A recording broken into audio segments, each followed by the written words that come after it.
C'est l'heure de la collation et je me suis fait une tartine au beurre d'arachide. Miam, miam. Mais je vais attendre un peu avant de la manger. Tout à l'heure, quand j'ai préparé ma tartine, j'ai pensé à une parole de Jésus.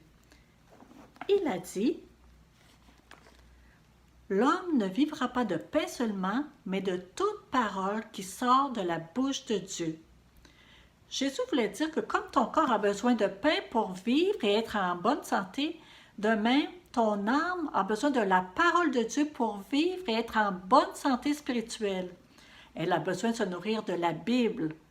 C'est dans ce livre que sont rassemblées toutes les paroles que Dieu veut te communiquer et qui sont bonnes pour toi, pour ta vie.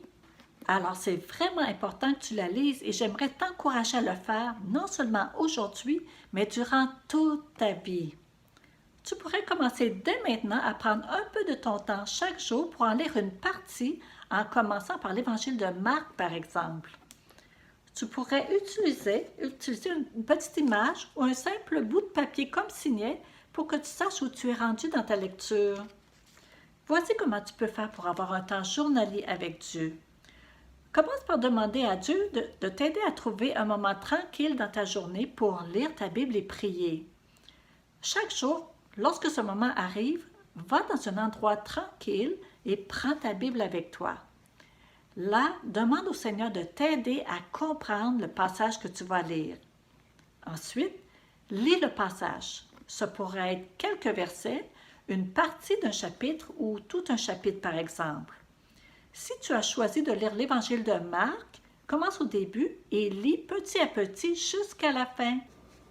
Ensuite, tu pourras choisir un autre livre de la Bible pour ta lecture.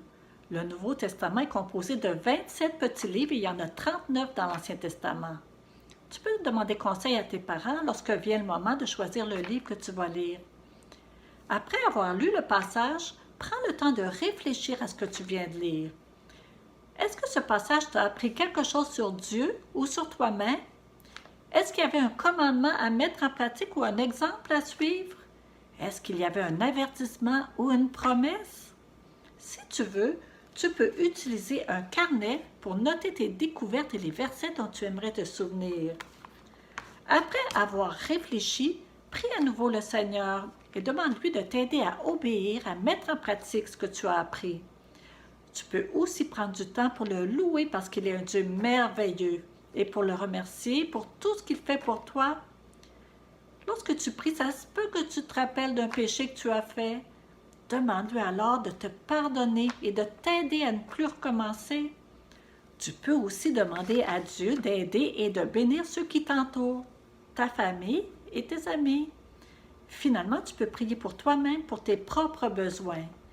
Si dès ta jeunesse, tu prends cette bonne habitude de passer régulièrement du temps avec Dieu, tu vas en récolter de grands bénéfices tout au long de ta vie jusque dans la vie éternelle.